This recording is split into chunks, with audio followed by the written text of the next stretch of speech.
요한계시록 3장 14절에서 22절 말씀 읽겠습니다. 신약성경 402페이지입니다. 찾으신 줄 알고 제가 봉독하겠습니다. 라오디게아 교회의 사자에게 편지하라. 아멘이시오 충성되고 참된 증인이시오 하나님의 창조의 근본이시니가 이르시되 내가 내 행위를 아노니 내가 차지도 아니하고 뜨겁지도 아니하도다. 내가 차든지 뜨겁든지 하기를 원하노라. 내가 이같이 미지근하여 뜨겁지도 아니하고 차지도 아니하니 내 입에서 너를 토하여 버리리라. 내가 말하기를 나는 부자라 부유하여 부족한 것이 없다 하나 내 곤고한 것과 가련한 것과 가난한 것과 눈먼 것과 벌거벗은 것을 알지 못하는도다.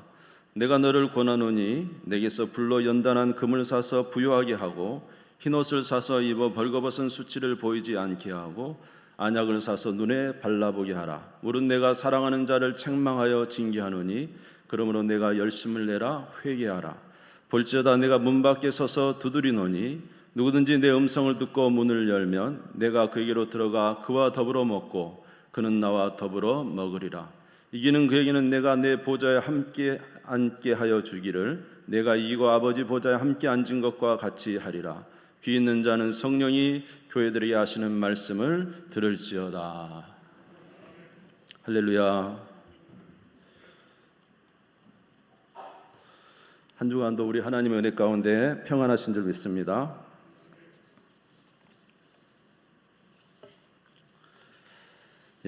오늘 라오디게아 교회는 요한계시록에 나오는 7교회, 소아시아 7교회에 있는 교회들 중에 마지막으로 알려진 교회입니다. 소아시아 7교회는 7이라는 숫자만큼 하나님의 교회가 어떠한 상태로 진행되는지에 대해서 우리 예수님께서 그 각 교회마다 진단을 내리시는데 오늘 이 라오디게아 교회는 책망을 많이 받았습니다. 그래서 이제 오늘 제목도 예수님의 책망이라고 했는데 우리의 신앙에 관한 문제를 좀 생각해 보는 시간을 가지려고 합니다. 여러분, 우리의 신앙이 좋은지 나쁜지를 우리가 어떻게 알 수가 있겠습니까? 우리의 신앙이 좋은지 나쁜지. 우리의 신앙이 좋은지 나쁜지를 우리는 우리 스스로 이렇게 생각할 수 있어요. 내 신앙은 참 좋다.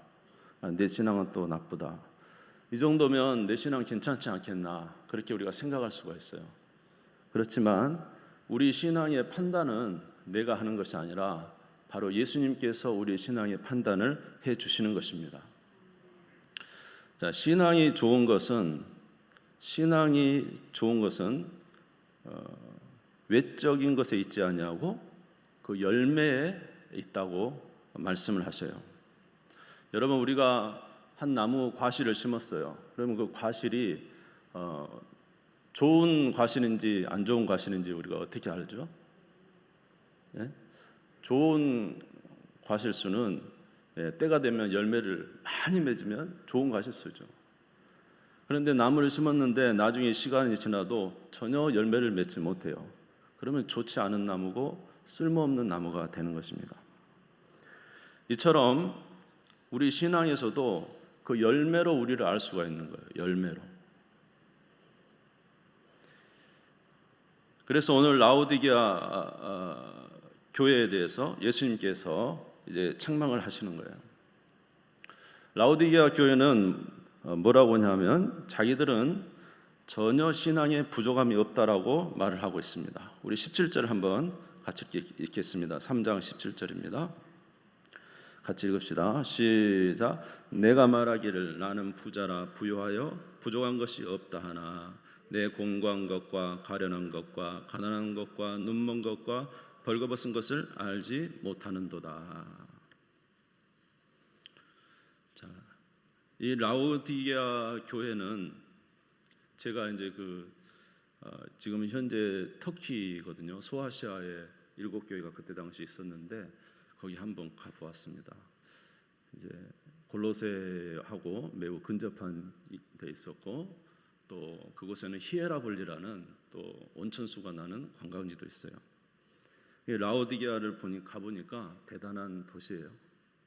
예, 그 광장이나 그 사람들이 모이는 그 곳은 정말 수많은 사람들이 한꺼번에 모일 수 있는 그런 극장도 있고 또 광장도 있는 것을 보았어요. 라오디게아는 그때 당시에 동서와 남북이 교차하는 그런 교통의 요충지였어요. 교통의 요충지이기 때문에 굉장히 부요했다는 거죠. 많은 사람들이 그것을 오가기 때문에 그곳에 큰 도시가 세워지게 되고 재정적으로 매우 부유한 곳이었습니다. 특별히 히에라볼리라는 그곳에 관광지가 있었기 때문에 사람들이 그곳에 많이 이제 오게 되었어요. 그리고 이 라오디게아는 그때 당시에 큰 지진이 났었다고 해요.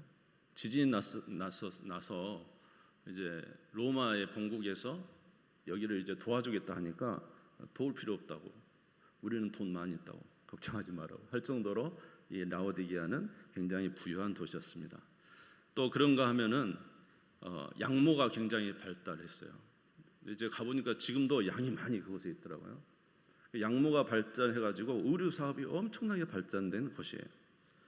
그래서 그곳에 나오는 양모는 너무 좋아서 로마에 있는 각 곳으로 다 보내지기도 했던 것입니다. 또 그곳에는 의과대학이 생겼어요. 의과대학이 있어서 특별히 안과 치료에 좋은 이제 부르기안이라는 안약을 만들어서 로마 전역에 공급을 했다고 그래요. 이처럼 라오디게아는 굉장히 재정적으로 풍요롭고 교통의 요충지고 많은 사람들이 부유했고 물질에 대한 궁핍함이 없었어요. 쉽게 말하면 한마디로 말하면 참 살기 좋은 곳이었어요. 사람 살기 좋은 곳이었습니다. 근데 무엇보다 더 좋았던 게 뭐냐 하면은 이 신앙의 핍박이 없었어요. 다른 지역은 신앙의 핍박이 좀 있었는데 이 라오디게아는 신앙의 핍박이 별로 없었어요. 그래서 사람들이 신앙생활하는데 전혀 불편함 없이 신앙생활을 잘 이제 했던 거예요. 부가 있었죠. 신앙에 어떤 핍박도 없었죠. 편안한 가운데 이제 교회를 다니며 신앙생활을 한 것입니다. 아마 다른 곳보다도 훨씬 더 좋은 건물도 지었을 거예요. 또 교회도 다른 지역보다 좋은 이제 교회 건축이 있었을 것으로 생각이 됩니다. 사람들은 거리낌 없이 교회에 나와서 예배를 드렸어요. 또 부유하기 때문에 웬만큼의 헌금도 했을 것이라고. 그리고 교회에 모여서 많은 교제도 이제 했을 것입니다. 그래서 이 라오디게아 성도들은 말하기를 우리는 전혀 부족한 것이 없다. 우리는 부유하고 부자고 이렇게 교회 생활도 우리가 편안하게 하니 얼마나 좋은가라고 말을 한 것입니다. 이러한 라오디게아 교회를 향하여 예수님께서 하시는 말씀은 전혀 다른 이야기였어요. 자, 우리 17절을 다시 한번 읽겠습니다. 17절 읽겠습니다. 시작.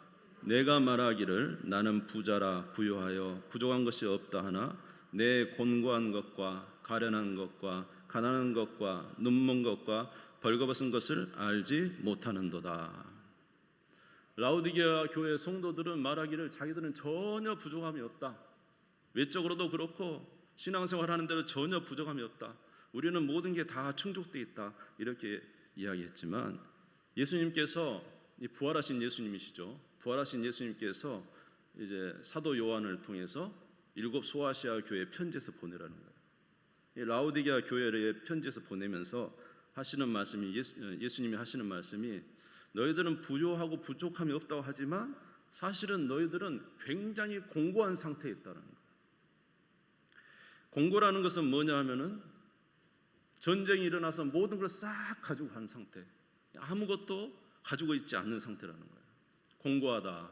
여러분 우리 6.25 전쟁이 일어났을 때 생각해 보십시오.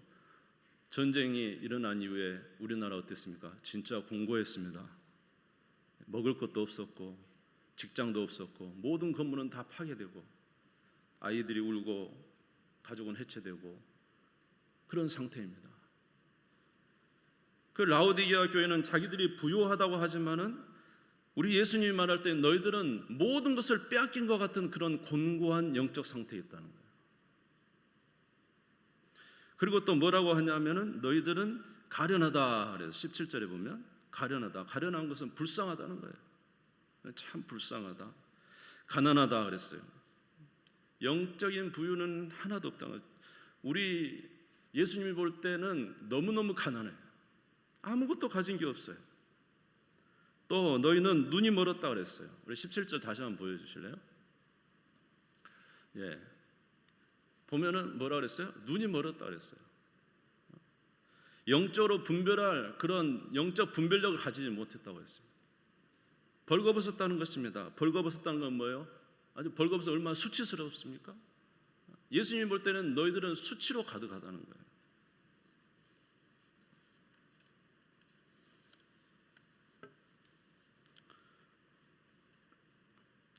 수치로 가득하다고 말씀을 하셨어요.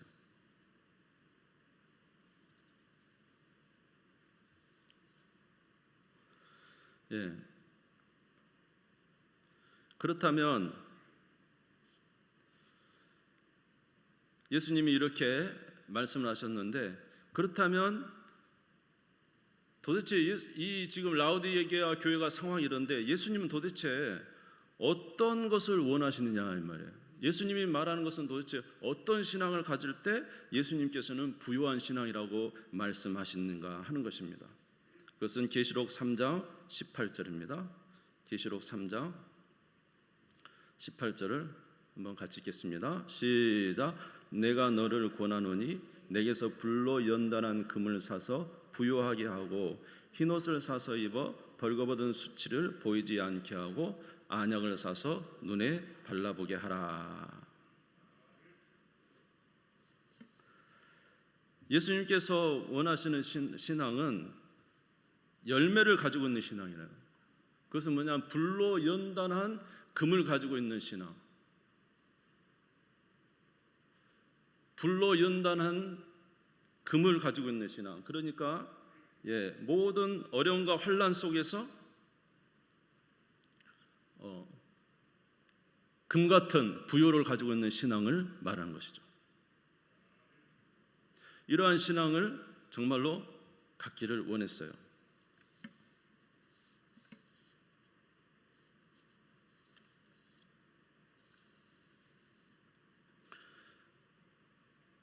불로 연단한 금이라는 것은 많은 환난과 어려움 속에서도 하나님의 말씀을 지켜내는 것을 말하는 것입니다.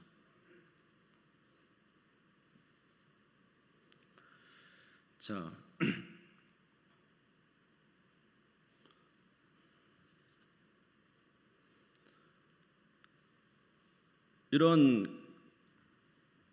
그런 신앙을 갖기를 원하는 것이죠. 또 두 번째는 뭐냐 하면은 흰옷을 사서 벌거벗은 수치를 가리게 하라라고 말씀하셨어요. 우리 요한계시록 19장 8절을 한번 읽겠습니다. 19장 8절을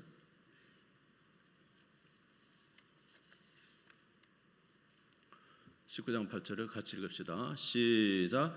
그에게 빛나고 깨끗한 세마포 옷을 입도록 허락하셨으니 이 세마포 옷은 성도들의 옳은 행실이로다. 할렐루야. 그러니까 예수님이 원하는 것은 뭐냐 하면 외적으로 풍부한 것이 아니라 불로 연단해도 남을 금 같은 그런 믿음을 갖는 것을 원하는 거예요. 베드로전서 1장 6절 7절을 먼저 한번 보겠습니다. 베드로전서 1장 6절 7절 같이 읽읍시다. 시작. 그러므로 너희가 이제 여러 가지 시험으로 말미암아 잠깐 근심하게 되지 않을 수 없으나 오히려 크게 기뻐하는도다.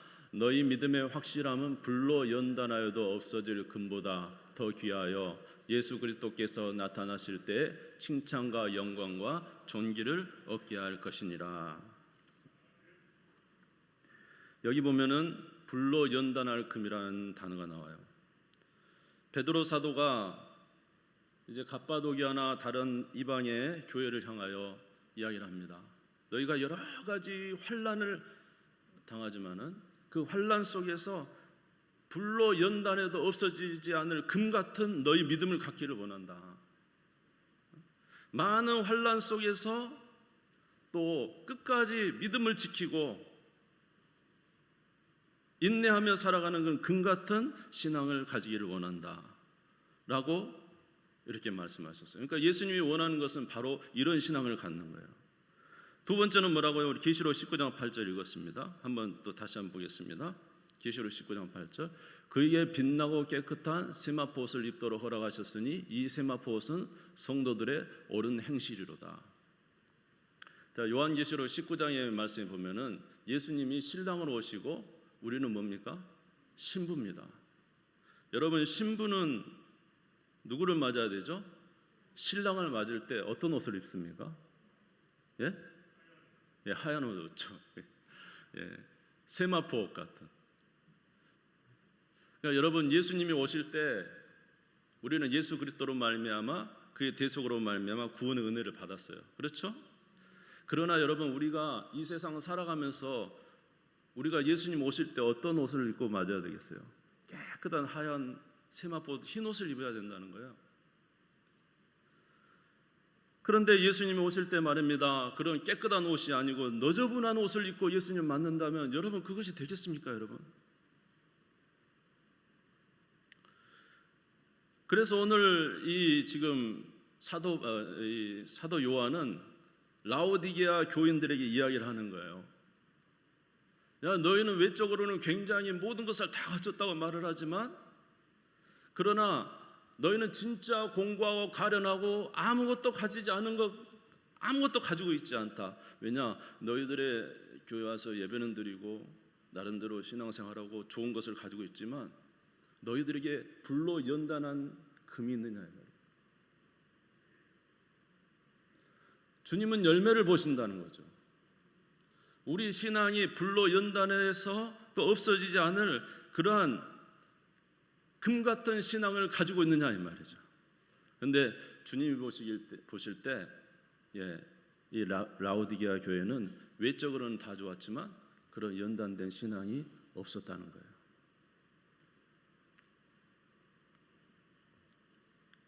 여러분, 왜 이들이 이러한 신앙이 없었을까요? 이들은 외적으로는 다 가졌지만 진짜 중요한 한 가지를 안 가졌어요. 그게 뭐냐면 바로 예수 그리스도를 그들의 마음에 영접하지 않았다는 것입니다. 오늘 요한계시록 3장 20절 한번 보겠습니다. 3장 20절. 3장 20절 같이 한번 읽읍시다. 시작. 볼지어다 내가 문 밖에 서서 두드리노니 누구든지 내 음성을 듣고 문을 열면 내가 그이로 들어가 그와 더불어 먹고 그는 나와 더불어 먹으리라. 옛날에 제가 어떤 전도 프로그램에 가서 암송을 이제 전도 프로그램에서 암송을 하면서 배운 게 있어요. 많은 사람들이 교회에 나와서 여러 가지를 기도를 합니다. 그래서 자기 자녀 문제, 직장 문제, 그리고 자기에게 있는 어려운 문제들을 다 예수님께 맡기면서 예수님 도와주시라고 막 이렇게 기도를 하는 거예요. 그런데 정작 무엇을 안 맡기냐면 자기 자신을 예수님께 맡기지 않는 거예요. 정작 자기 자신을 예수님께 맡기지 않는 거예요. 그러나 예수님이 이 땅에 오신 이유는 그들의 어려운 문제를 해결해 주고 그들의 고통의 문제를 해결해 주고 직장 문제, 자녀의 문제를 해결해 주시기도 하지만 예수님이 진짜 오신 목적은 바로 그들의 영혼을 구원하기 위해서 오신 거죠. 근데 그들의 영혼을 맡기지 않아요. 예수 믿는다는 것은 우리가 다른 어떤 것을 맡기는 것이 아니라 바로 내 자신을 예수 그리스도에게 드리는 것이다 이 말이죠. 그가 우리의 영혼을 구원하고 우리를 구원하기 위해서 말입니다. 근데 오늘 라오디게아 교회는 외적인 것은 다 가지고 있었어요. 좋은 부유함도 있었고 좋은 건물도 있었고 신앙생활도 있었고 오하는 것도 있었어요. 그러나 그들이 다 있었지만은 한 가지 가장 중요한 게 없었는데 그들의 마음에 누가 없었습니까? 예수 그리스도께서 그들 마음에 들어가지 못했어요.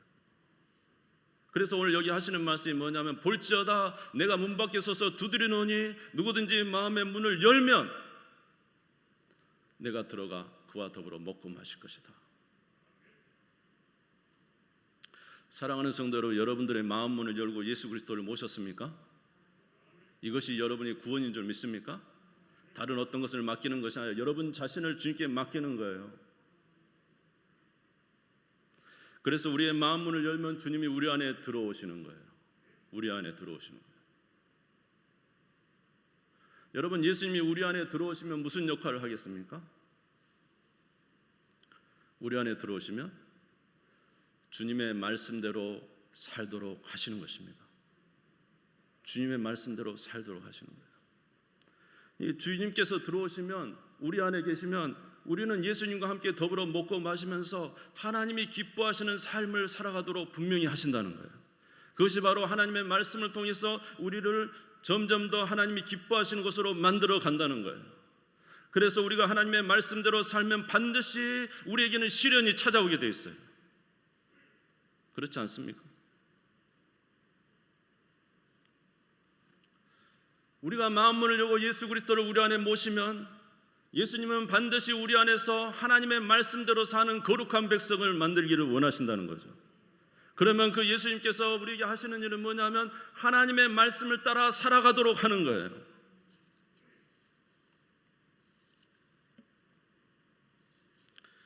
그런데 여러분, 우리가 하나님의 말씀대로 살아가면은 우리에게 연단이 없겠습니까? 우리가 하나님의 말씀대로 이 세상이 하나님을 거역하고 살아가는 세상 속에서 우리가 하나님을 사랑하고 살아가는 삶을 산다면 여러분, 이 세상에서 우리가 외롭지 않겠습니까? 그럼 분명히 그런 외로움이 있다면 우리는 불같은 연단이 시작되는 거예요. 아멘. 그래서 세상을 거스러 살아가는 믿음을 갖게 되는 거예요. 여러분, 이 세상은 부정직하고 어쩐지 남보다 좀 더 이제 지혜가 번뜩여서 이렇게 살아가면 좋은 것이라고 생각하지만 성경은 우리에게 뭐라고 말합니까? 너희는 정직하게 살아라, 하나님을 경외하며 살아라, 계속적으로 이렇게 말씀하시잖아요. 그러면 우리가 예수 그리스도를 모시면 그 말씀대로 정직하게 살아가려고 노력을 한다는 것입니다. 그러면 이 세상 속에서 어렵지 않을까요? 정말로 시련이 오지 않을까요? 그래서 우리는 불같은 시련을 받게 되고 거기서 하나님 말씀을 따라 살아가다 보면 참 어렵고 눈물도 흘리고 인내도 해야 되고 하나님을 신뢰해야 되고 그렇게 우리는 살아가야 되는 거예요. 그런데 그것이 바로 그렇게 살아가는 그것이 예수 그리스도께서 보실 때 우리에게 있는 믿음의 열매라는 거예요. 그 믿음의 열매가 많을 때 너희는 뭐라고요? 부요하다라고 하는 거예요. 할렐루야. 근데 우리는 그런 것이 전혀 없다면은 우리는 부유하지 않은 거예요. 우리는 외적으로 다 편안하고 좋고 전혀 신앙생활하는데 부담이 없고 교회 다니는데 전혀 어려움이 없고 그렇게 신앙생활한다면 우리는 주님 앞에 이 라오디게아 교회와 같은 그런 모습일 수 있어요. 두 번째로 흰옷을 사서 벌거벗은 수치를 가리게 하라. 아까 말씀드리는 것처럼 신부가 신랑을 맡기 위해서는 깨끗한 세마포를 입어야 됩니다. 맞죠? 여러분, 더러운 신부를 만난다면 그처럼 이렇게 불쌍한 신랑이 어디 있겠어요? 그렇지 않겠습니까? 그래서 오늘 이 라오디게아 교회에 예수님께서 말씀하셨어요. 너희는 불로 연단한 금 같은 그 부유함을 가지고 두 번째는 흰옷을 사서 너희 벌거벗은 수치를 가려라. 예수님을 만날 때 정말로 아름다운 세마포 같은 옷을 입고 주님을 만나는 그것이 우리에게 중요한 거예요. 그것이 성도들의 옳은 행실이라는 거예요. 고린도후서 11장 2절을 읽겠습니다. 고린도후서 11장 2절입니다. 고린도후서 11장 2절 시작. 내가 하나님의 열심으로 너희를 위하여 열심을 내노니 내가 너희를 정결한 처녀로 한 남편인 그리스도께 드리려고 중매함이로다. 아멘. 사도 바울은 우리를 누구의 신부로? 예수 그리스도의 신부로 정결한 처녀로 그리스도께 중매한다는 거예요. 그러므로 우리 안에 예수 그리스도를 모셨다면 예수 그리스도는 정결하신 분이에요. 우리 하나님은 거룩하신 분이에요. 그러면 내가 거룩하니 너희도 거룩할지어다 했기 때문에 우리는 처음에는 예수를 믿어 아직도 부족한 점이 많지만 분명히 우리의 삶 속에는 계속적으로 거룩함을 추구해 가는 삶이 있어야 된다는 것이죠. 그래서 이 세상은 다 세상 문화가 풍조가 쾌락과 즐거움으로 가지만 우리는 그렇게 살아서는 안 된다는 거예요. 그래서 우리가 이런 세상 문화를 이제 거스리고 주님이 기뻐하시는 신앙의 삶을 살아가다 보면은 반드시 어려움이 찾아오게 되는 거예요. 그러나 그 어려움 속에서도 주님을 의지하고 살려고 노력을 해야 되는 것입니다. 그것이 우리에게 신앙의 열매라는 거예요. 이런 신앙의 열매가 없으면 안 된다는 거예요. 직장에서도 얼마나 많은 문화들이 있습니까? 저는 잘 모르지만 직장 문화들이 만만치 않다는 것을 귀로 듣습니다. 여러분, 요새는 얼마나 많은 유혹거리가 가까이 있습니까? 수많은 유혹이 우리 집안에도 있습니다. 수많은 유혹이 내 손 안에도 있습니다. 그렇다고 해서 우리가 이런 유혹에 그저 넘어가고 우리의 거룩함을 잃어버리고 살아간다면 그것은 절대로 신랑 되신 예수 그리스도께서 기뻐하지 않으세요. 우리는 항상 거룩함을 추구하고 믿음으로 살아가는 귀한 삶을 살아야 되는 거예요. 어려움이 있지만 그렇게 살아갈 때 주님께서는 내 신앙이 부유하다라고 말씀하실 거예요. 라오디게아 교회 성도들은 외적으로 보기에는 모두 다 좋았습니다. 참 외모도 좋고 모든 가진 것도 많고 다 좋았지만 그들은 영적으로 거슬려서 세상을 거스리고 이런 시험과 유혹을 거스려서 믿음으로 가려는 게 너무 부족했다는 거예요. 그래서 그들은 벌거벗은 것 같지만 수치가 수치스럽다는 거예요. 그들의 수치가 가득 차 있다는 거예요. 그래서 예수님이 말씀하신 거예요. 너희 수치를 좀 가려라. 가려라. 내가 너희 안에 너희와 함께하는 것이 그렇게 수치스럽게 살도록 하기 위해서 내가 있느냐, 이렇게 말씀하신 거예요. 여러분, 우리는 절대로 이렇게 살아서는 안 됩니다. 주님께서 말씀하셨어요. 내가 거룩하니 너희도 거룩할지어다. 너희가 나를 거부하는 것은 사람을 거부하는 것이 아니요 너희에게 성령을 주신 하나님을 거부하는 것이다. 너희가 지금 거역하는 것은 사람을 거역하는 게 아니라 너희 안에 주신 성령을 거역하는 것이다 라고 데살로니가전서 4장 7절에서 8절에 말씀을 해 주시는 거예요.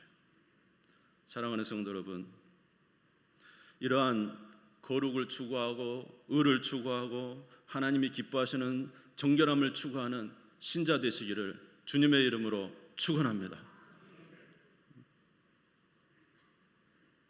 세 번째로는 너희 눈에 안약을 발라보라는 거예요.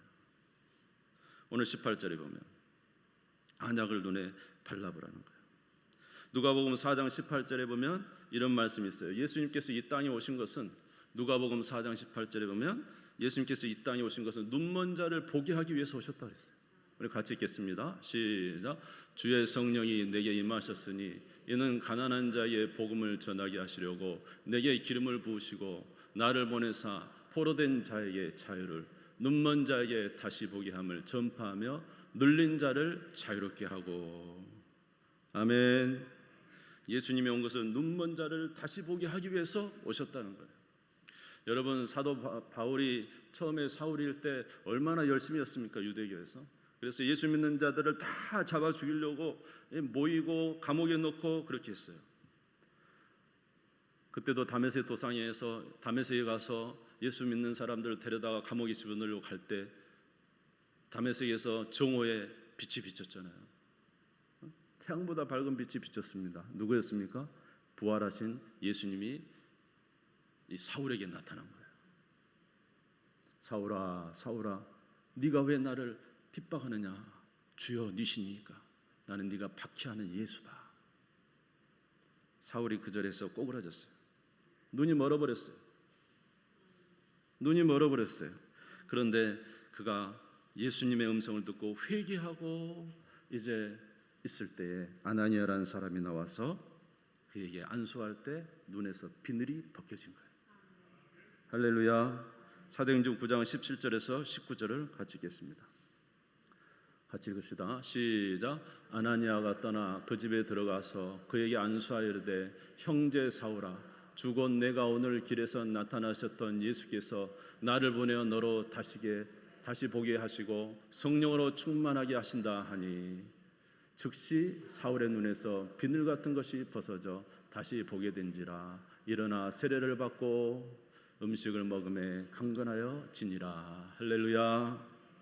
눈에서 비늘이 벗겨진 거예요. 여러분, 우리는 지금 영적인 눈에 비늘이 쓰여 있어요.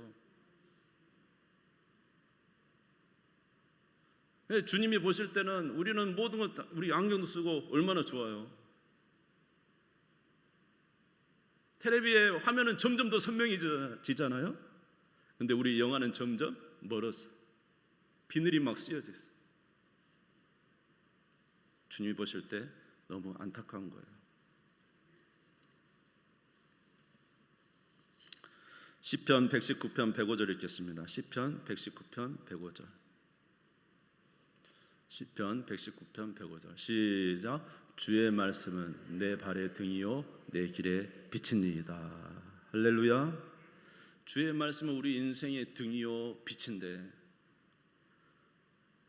우리는 세상에 둘러싸여서 볼 줄은 몰라요. 하나님의 말씀을 봐야 우리에게 빛이 비치고 우리의 길이 열릴 텐데 하나님의 말씀을 보지 않아요. 시편 19편 7절을 읽겠습니다. 시편 19편 7절. 시작. 여호와의 율법은 완전하여 영혼을 소성시키며 여호와의 증거는 확실하여 우둔한 자를 지혜롭게 하며. 여호와의 율법은 완전하여 우리 영혼을 소성시키는데, 라오디게아 교인들은 외적으로는 다 좋은데 성경을 보지 않았어요. 말씀을 보지 않았어요. 예수님이 오신 것은 눈먼 자로 눈뜨게 하기 위해서 오신 것인데 전혀 영적인 감각이 없어요. 분별하지 못해요. 왜냐하면 하나님의 말씀을 보지 않았기 때문에. 그 눈에 있는 영적 눈의 비늘이 떨어지지 않은 거예요. 사람을 만나는 데는 만나고 열심히 일하고 사람을 만나는 데는 그렇게 많은 시간을 투자하고 그랬음에도 불구하고 자기의 영적 눈을 뜨는 일에는 전혀 무관심해요.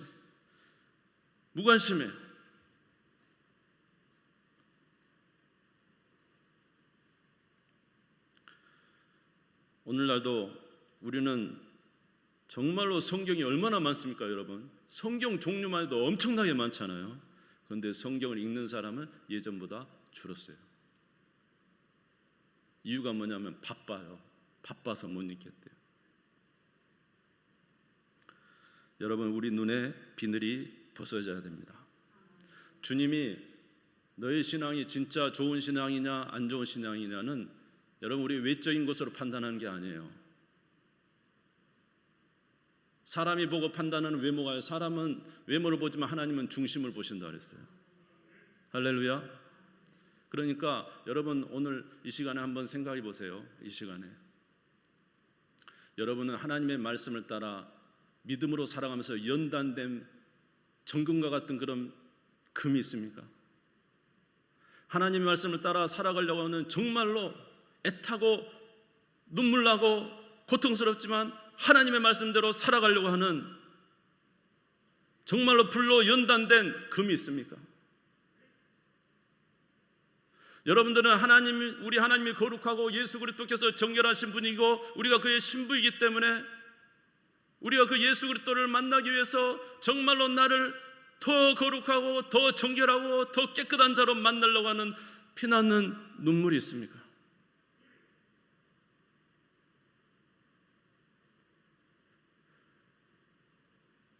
여러분들은 하나님의 나라를 향하여 내 영안의 눈이 떠여지고 내 비늘이 벗어지고 우리 주 예수 그리스도를 믿음으로 말미암아 영생을 얻게 되고 저 하나님 나라를 향하여 가야 되겠다는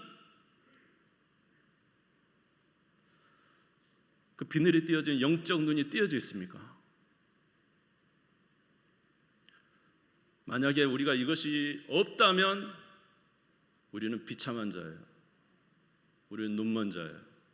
우리는 공고한 자예요. 우리는 가난한 자예요. 그래서 뭐라 그런지 압니까? 우리 15절 16절 읽겠습니다. 3장 15절 16절. 3장 15절 16절. 네.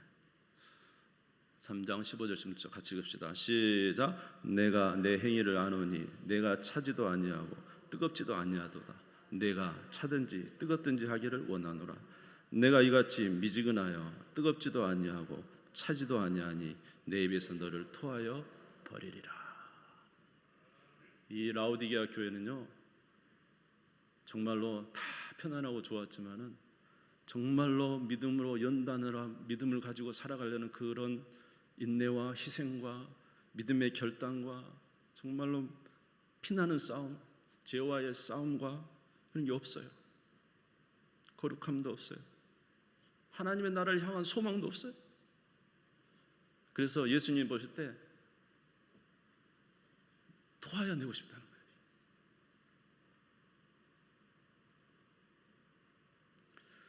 그러니까 예수님 볼 때 이거는 이것도 아니고 저것도 아니고 그냥 정말로 예수님 보실 때 이거 너무 가소로운 거예요. 모양은 되게 거룩해요. 근데 그런 게 없어요. 그래서 너무 정말로 이 라오디게아 교회가 비참한 상태에 있는 것을 예수님께서 말씀하시는 거예요. 여러분, 우리가 이런 상태가 되면 안 되겠잖아요. 아멘. 예수님 보시기에 공고한 상태, 먹기도 뭐하고 안 먹기도 뭐하고, 하나님 백성으로 삼자 하니 전혀 실제적인 삶이 없고, 버리자 뱉자고 하니 그래도 예수님을 안다고 하면서 나와 앉아 있습니다. 예수님께서 곧 토해버리고 싶은 진짜 이것도 아니고 저것도 아닌 상태라에 있다고 말씀하시는 거예요. 사랑하는 성도 여러분, 우리가 이렇게 해서는 안 되겠습니다. 주님이 기뻐하시는 믿음의 삶을 살도록 더 힘쓰고 애쓰고 노력하는 우리 모두가 되시기를 주의 이름으로 축원합니다. 오늘 저와 여러분 안에 계신 성령께서 무엇을 원하십니까? 하나님이 기뻐하시는 거룩한 삶을 살아가기를 원하셔요. 오늘 우리로 부유한 삶을 살아가게 하기를 원하셔요. 여러분, 그렇게 살아가기를 주님의 이름으로 축원합니다. 여러분, 신앙은 결단코 쉬운 일이 아니에요. 신앙은 고된 일이에요. 믿음으로 살아가는 것은 고됨이 있어요. 그러나 우리가 고된 만큼, 우리가 때때로 힘든 만큼, 그러나 주님 앞에 상급이 쌓인다는 사실을 기억하시기 바랍니다. 주님이 보시기에 부유한 신자라고 말씀한다는 사실을 기억하시기 바랍니다. 그리고 주님께서 우리에게, 그렇게 믿음으로 살아가는 우리에게 주님은 이렇게 말씀하실 거예요. 3장 21절 마지막으로 읽겠습니다. 3장 21절입니다.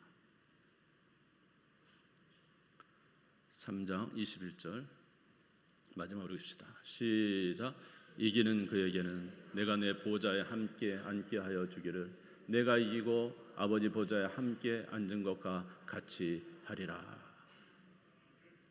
이기는 그에게는 내 보좌에 함께 앉혀주는데 내가 이기고 아버지 보좌에 함께 앉은 것과 같이 하리라.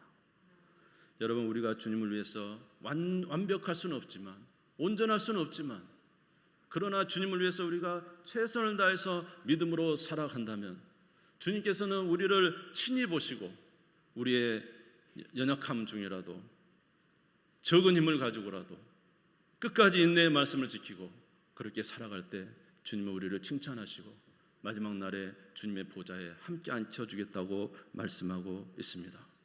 사랑하는 성도 여러분, 우리 자신의 스스로의 평가를 보시지 마시고 한번 따라서 해볼까요? 우리 스스로 내 신앙을 평가하지 말고 하나님의 말씀이 나에게 해주시는 말씀을 믿음으로 받자. 할렐루야. 날마다 하나님 말씀으로 우리 신앙을 점검하시기를 바랍니다. 그러면 여러분, 우리가 밝히 주님 안에서 드러나게 될 거예요. 그럴 때 회개하고 더 열심으로 주님 앞에 살아가는 우리 모두가 되시기를 주의 이름으로 축원합니다. 기도하겠습니다.